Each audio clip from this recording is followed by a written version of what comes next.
고개를 들면 제 인생이 무너져요. 사람이 가장 외로울 때는 아무도 없을 때가 아니라 너무 많은 사람들 사이에서 아무도 나를 보지 않을 때입니다. 그날 그 남자가 제 이름을 불렀습니다. 제가 한 번도 말한 적 없는 이름을요. 그 순간 알았습니다. 이건 돌아갈 수 없는 시작이라는 걸. 그날도 평소와 다르지 않은 하루라고 믿고 있었습니다. 눈을 마주치지 않으면 마음도 흔들리지 않는다고 스스로에게 수없이 말해왔으니까요. 나는 늘 고개를 숙이고 살았습니다. 습관처럼, 버릇처럼, 살아남기 위한 방식처럼요. 사별 후 10년 사람을 똑바로 바라보는 일은 제 삶에서 가장 먼저 지워진 행동이었습니다. 누군가의 얼굴을 보면 감정이 생기고 감정은 곧 질문을 만들며 질문은 반드시 후회를 데려왔기 때문입니다. 그래서 선택한 일도 사람의 얼굴을 굳이 볼 필요 없는 자리였습니다. 서류를 건네고 번호를 부르고 안내 문구를 반복하면 되는 일, 상대의 눈을 보지 않아도 되는 그 공간은 외로운 사람에게는 생각보다 안전한 곳이었습니다. 그날도 저는 평소처럼 책상 위를 정리하고 있었습니다. 연필을 맞추고 서류 모서리를 가지런히 정렬하며 괜히 시간을 끌었습니다. 그렇게 하면 아무 일도 일어나지 않는다고 믿었으니까요. 하지만 사람 인생에는 늘 예외가 있었습니다. 그 예외는 언제나 사소한 순간에 찾아옵니다. 누군가의 이름을 부르기 전, 누군가의 서류를 받기 전, 아주 잠깐 고개를 드는 그 찰나처럼 말입니다. 그날 나는 고개를 들지 말았어야 했습니다. 그를 처음 본 날이라고 말하기엔 사실 그 표현은 정확하지 않습니다. 봤다기보다는 그저 시선이 엇갈렸을 뿐이었으니까요. 그날도 저는 늘 하던 대로 고개를 숙이고 서류를 정리하고 있었고 번호를 부르기 위해 잠깐 고개를 들었을 뿐이었습니다. 정말 그게 전부였습니다. 하지만 사람 인생이라는 게 늘 그렇듯 아무 일도 없을 거라 믿었던 바로 그 순간에 가장 큰 균열은 조용히 시작됩니다. 눈이 마주쳤습니다. 짧았고 특별할 것 없는 찰나였는데 그 시선이 이상하게도 오래 남았습니다. 놀라서 숨이 멎은 것도 아니었고 가슴이 쿵 내려앉은 것도 아니었습니다. 다만 공기가 미세하게 달라졌다는 느낌. 마치 누군가 방 안의 창문을 아주 조금 열어둔 것처럼 차갑지도 따뜻하지도 않은 바람이 스며드는 느낌이었습니다. 그는 서둘러 움직이지 않았습니다. 번호가 불렸는데도 급히 다가오지 않았고 저를 재촉하는 눈빛도 아니었습니다. 그저 그 자리에 서서 제가 고개를 들기를 기다렸다는 듯한 표정이었습니다. 그 순간 저는 이유 없이 불안해졌습니다. 이 사람은 나를 업무로 보지 않는다는 생각이 아주 짧게 스쳤기 때문입니다. 그 생각이 스친 것 자체가 불편했고 그래서 더 빨리 시선을 거두려고 했습니다. 서류를 받아들며 정해진 안내 문구를 말했습니다. 목소리는 흔들리지 않았고 손놀림도 정확했습니다. 10년 넘게 반복해 온 일이었으니까요. 하지만 이상하게도 그날은 제 목소리가 제 귀에 낯설게 들렸습니다. 조금 더 낮았고 조금 더 느렸고 평소보다 한 박자쯤 늦게 끝나는 느낌이었습니다. 그는 제 말을 끊지 않았고 고개를 끄덕이며 끝까지 들었습니다. 그 사소한 태도가 저를 더 불편하게 만들었습니다. 사람은 되게 빨리 끝내고 싶은 상황일수록 상대를 서두르게 마련인데 그는 전혀 그렇지 않았으니까요. 서류를 넘기는 동안 그의 손이 제 손 가까이에서 멈췄습니다. 닿지는 않았습니다. 정말 단 한 번도 닿지 않았습니다. 그런데도 저는 괜히 손끝에 힘을 주고 있다는 걸 느꼈습니다. 괜한 생각하지 말자.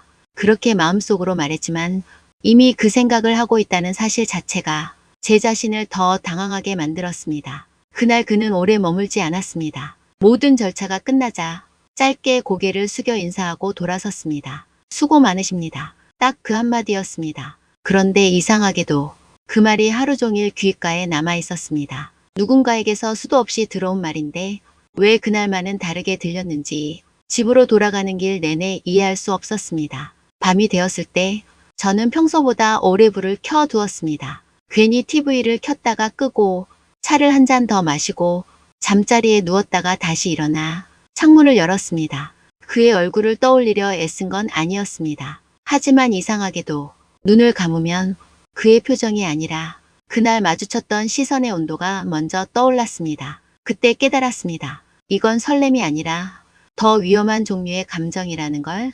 아무 일도 시작되지 않았는데 이미 마음 한쪽이 아주 미세하게 기울어지고 있다는 사실을요. 그리고 그 기울어짐은 다음 만남을 부르고 있다는 것도 이미 알고 있었습니다. 그가 다시 왔을 때 저는 고개를 들지 않아도 알아봤습니다. 발소리였습니다. 사람마다 걷는 리듬이 다르다는 걸 그때 처음으로 또렷하게 느꼈습니다. 급하지도 조급하지도 않은 걸음. 마치 이 공간의 속도를 이미 알고 있다는 듯한 리듬이었습니다. 그 리듬이 제 책상 앞에서 멈췄을 때 저는 숨을 한 번 더 고르고 나서야 고개를 들었습니다. 그리고 스스로에게 아주 짧게 말했습니다. 아무렇지도 않게. 그는 전보다 조금 가까이 서 있었습니다. 정확히 말하면 제가 느끼기에만 조금 가까웠던 것일지도 모릅니다. 하지만 사람은 거리보다 느낌에 더 예민하다는 걸 그날 다시 알게 되었습니다. 서류를 내밀며 그는 조용히 말했습니다. 지난번에 설명해 주신 게 있어서요. 그 말이 이상하게 들렸습니다. 설명이라는 단어가 그날의 제 목소리와 함께 다시 떠올랐기 때문입니다. 그는 굳이 필요하지 않은 이유를 만들어 다시 왔다는 느낌을 주었습니다. 그리고 그 사실이 저를 알 수 없는 방향으로 흔들어 놓았습니다. 저는 매뉴얼대로 말을 이어갔습니다. 차분하게 틀리지 않게 조금도 개인적인 감정이 섞이지 않도록.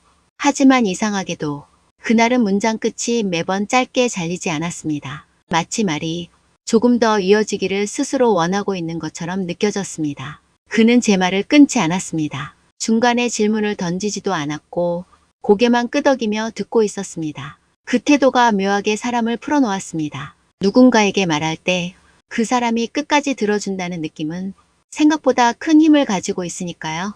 설명이 끝났을 때 그는 잠시 망설이다가 입을 열었습니다. 여기서 일하신 지 오래되셨어요?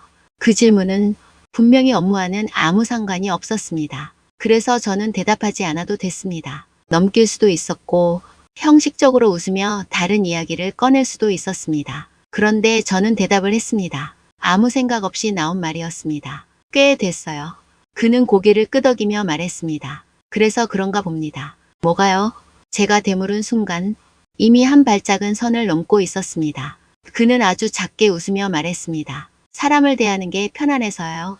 그 말이 제 가슴 어딘가에 정확히 꽂혔습니다. 누군가에게 편안하다는 말은 오래도록 듣지 못했던 말이었기 때문입니다. 저는 그저 업무를 처리하는 사람이었고 누군가의 하루를 스쳐 지나가는 존재였을 뿐인데 그는 저를 느낌으로 이야기하고 있었습니다. 순간 제 안에서 경고음이 울렸습니다. 이건 위험하다고, 이 지점에서 멈춰야 한다고. 하지만 동시에 그 말이 주는 따뜻함을 부정하고 싶지 않은 마음도 함께 고개를 들었습니다. 그날 이후로 그는 정해진 시간에 오기 시작했습니다. 항상 같은 요일, 항상 비슷한 시각, 그리고 저는 그 시간에 맞춰 괜히 책상 위를 정리하게 되었습니다. 그를 기다리고 있다는 사실을 인정하지 않기 위해 스스로를 바쁘게 만들었습니다. 하지만 몸은 거짓말을 하지 않았습니다. 그의 발소리가 들리면 제 심장은 늘 한 박자 빨라졌습니다. 우리는 여전히 이름을 묻지 않았습니다. 이름을 알면 관계가 규정될 것 같았고 규정된 관계는 이 감정을 더 위험하게 만들 것 같았기 때문입니다. 대신 우리는 날씨 이야기, 시간 이야기, 아무에게도 중요하지 않을 것 같은 말들을 조금씩 주고받았습니다. 하지만 그 사소한 말들 속에는 분명히 다른 온도가 섞여 있었습니다. 집으로 돌아가면 저는 그날 나눴던 대화를 하나씩 떠올렸습니다. 말의 내용보다도 그가 말을 꺼내기 전에 망설임, 그리고 말을 마친 뒤의 침묵이 더 오래 기억에 남았습니다. 그 침묵 속에는 하지 않은 말들이 너무 많았기 때문입니다. 어느 순간 깨달았습니다. 이건 더 이상 업무 중의 대화가 아니라는 걸. 이미 우리는 서로의 하루에 아주 조용히 들어와 버렸다는 걸. 그리고 그 사실을 깨달았음에도 불구하고 저는 다음 만남을 기다리고 있었습니다. 그게 바로 선을 넘는 순간이었습니다. 그날 이후로 우리는 분명히 아무 일도 하지 않았습니다. 손을 잡은 적도 없고 어깨가 스친 적도 없고 서로의 사적인 이야기를 깊게 나눈 적도 없었습니다. 그런데 이상하게도 아무 일도 없었다는 사실이 오히려 더 위험하게 느껴졌습니다. 그는 늘 같은 자리에 섰고 저는 늘 같은 높이의 의자에 앉아 있었지만 그 사이의 공기는 조금씩 달라지고 있었습니다. 처음엔 눈이 자주 마주쳤고 그 다음엔 시선이 머무는 시간이 길어졌고 어느 순간부터는 서로 먼저 눈을 피하지 않게 되었습니다. 그는 말을 아끼는 사람이었습니다. 불필요한 질문을 하지 않았고 대답을 재촉하지도 않았습니다. 그래서 오히려 제가 더 많은 말을 하게 되었습니다. 오늘은 많이 피곤해 보이시네요. 그가 어느 날 그렇게 말했을 때 저는 웃으며 넘겼지만 속으로는 적잖이 놀랐습니다. 누군가가 나를 보고 있다는 느낌을 얼마나 오래 잊고 살았던 걸까요? 그날 이후로 저는 아침에 거울을 한 번 더 보게 되었습니다. 머리가 헝클어지지 않았는지, 표정이 너무 굳어있지는 않은지, 그건 누군가에게 잘 보이고 싶어서라기보다는 아직 나도 누군가의 시야 안에 있다는 사실을 스스로 확인하고 싶었던 것 같습니다. 그는 가끔 아주 짧은 말을 남기고 떠났습니다. 오늘은 목소리가 더 차분하시네요. 말씀하실 때 숨 고르는 게 좋습니다. 그 말들은 칭찬도 평가도 아닌 것처럼 들렸지만 저는 그 한마디로 하루를 버틸 힘을 얻곤 했습니다. 집에 돌아오면 괜히 휴대폰을 만지작거렸습니다. 연락처를 알지도 못하면서 연락이 올 리도 없으면서 그저 낯선 번호가 뜨기라도 하면 심장이 먼저 반응했습니다. 우리는 규칙을 지켰습니다. 선은 넘지 않았고 시간도 어기지 않았습니다. 그렇기 때문에 이 관계는 더 오래, 더 깊게 스며들 수 있었습니다. 사람은 허락된 틈 안에서 가장 대담해진다는 걸 그때 처음 알았습니다. 어느 날 그가 평소보다 늦게 왔습니다. 시간이 조금 지나도 나타나지 않자 저는 이유 없이 불안해졌습니다. 무슨 일이라도 생긴 건 아닐까? 오늘은 안 오는 날이었나? 그런 생각을 하고 있다는 사실 자체가 저를 당황하게 만들었습니다. 그리고 그가 모습을 드러냈을 때 저는 거의 안도의 숨을 내쉬었습니다. 그는 제 표정을 보고 잠깐 멈칫하더니 말했습니다. 기다리셨나요? 그 질문은 아무 의미 없어야 했습니다. 하지만 저는 대답하지 못했습니다. 그 침묵 속에서 이미 대답은 끝나 있었기 때문입니다. 그날 그는 처음으로 조금 더 낮은 목소리로 말했습니다. 제가 여기 오는 이유 아마 업무 때문만은 아닐 겁니다. 그 말은 고백도 아니었고 질문도 아니었습니다. 하지만 그 문장은 제 안에 있던 모든 경계를 조용히 흔들어 놓았습니다. 저는 그를 말리지 않았고 그도 더 말하지 않았습니다. 우리는 하지 않은 말들로 서로를 더 깊이 이해하고 있었습니다. 닿지 않았기에 이 관계는 더 오래 떨렸고 더 깊이 스며들었으며 더 위험해졌습니다. 그리고 저는 이미 알고 있었습니다. 이 감정이 어디로 가게 될지, 그리고 그 끝에서 누군가는 반드시 상처받게 되리라는 걸. 그럼에도 불구하고 저는 다음 만남을 기다리고 있었습니다. 그날은 아무 일도 일어나지 않을 거라고 저 스스로에게 몇 번이나 말했던 날이었습니다. 늘 그렇듯 정해진 시간, 정해진 자리, 정해진 시선.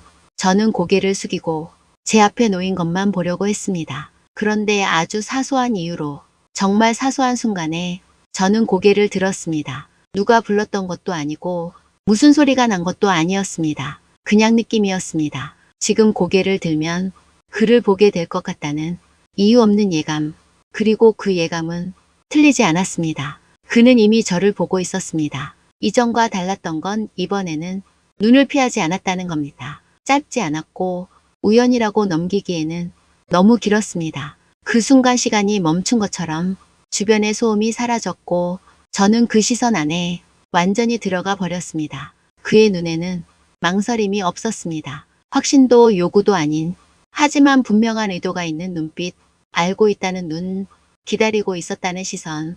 저는 그 시선을 끊어야 했습니다. 눈을 내려야 했고 고개를 돌려야 했고 아무 일도 없던 것처럼 다시 제자리로 돌아가야 했습니다. 그게 정답이라는 걸 너무 잘 알고 있었습니다. 하지만 저는 그러지 않았습니다. 아주 짧게, 정말 잠깐 고개를 그대로 둔 채 그를 마주 봤습니다. 그건 허락이었습니다. 말하지 않아도 되는 동의였고 되돌릴 수 없는 신호였습니다. 그의 입꼬리가 아주 미세하게 올라갔습니다. 그 웃음은 기쁨도 안도도 아닌 확인에 가까웠습니다.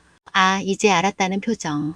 그 순간 저는 깨달았습니다. 우리가 아무 말도 하지 않았던 이유는 조심스러워서가 아니라 말하지 않아도 이미 충분히 넘어와 있었기 때문이라는 걸. 그날 이후 공기는 달라졌습니다. 아니, 공기가 아니라 저였습니다. 그를 의식하지 않으려고 애쓸수록 더 또렷하게 느껴졌고 아무렇지 않은 척 평소처럼 행동할수록 심장은 더 크게 반응했습니다. 몸은 아무것도 하지 않았지만 그날 저는 분명히 선을 넘었습니다. 고개를 든 순간 눈을 피하지 않은 그 찰나에 이미 되돌릴 수 없는 쪽으로 한 발을 내디딘 겁니다. 그 이후로 저는 매일 생각했습니다. 그때 고개를 들지 않았더라면, 그 시선을 끊었더라면, 하지만 후회는 항상 한 박자 늦게 찾아옵니다. 그리고 그 늦은 후회 위에 다음 선택이 차곡차곡 쌓이기 시작했습니다. 이제 우리는 돌아갈 수 없는 쪽을 이미 알고 있었으니까요. 그날 이후 우리는 더 이상 우연처럼 마주치지 않았습니다. 마주칠 걸 서로 알고 있었고 피하지 않을 걸 이미 알고 있었습니다. 그는 먼저 다가오지 않았고 저 역시 한 발도 움직이지 않았습니다. 그런데도 거리만은 점점 짧아졌습니다. 사람이 아니라 공기가 먼저 변했습니다. 그가 가까이 서면 숨이 얕아졌고 그가 등을 돌리면 가슴이 이유 없이 답답해졌습니다. 이상했습니다. 닿은 적도 없고 손끝이 스친 적도 없는데 몸이 먼저 반응했습니다. 그는 여전히 필요한 말만 했고 저는 괜히 말을 더 보탰습니다. 오늘은 좀 춥네요. 이 시간엔 사람이 적어서 더 조용해요. 의미 없는 말들이었지만 우리는 그 말들 사이에 서로를 숨겨두고 있었습니다. 어느 날 그가 제 옆에 섰습니다. 이전보다 훨씬 가까운 거리였습니다. 어깨 하나 정도, 팔꿈치가 닿을 듯 말 듯한 거리. 그 순간 머릿속에서 경고음이 울렸습니다. 지금 물러나야 해. 지금이면 아직 늦지 않아. 그런데 그는 아주 조용히 말했습니다. 혹시 이런 느낌 오랜만이시죠?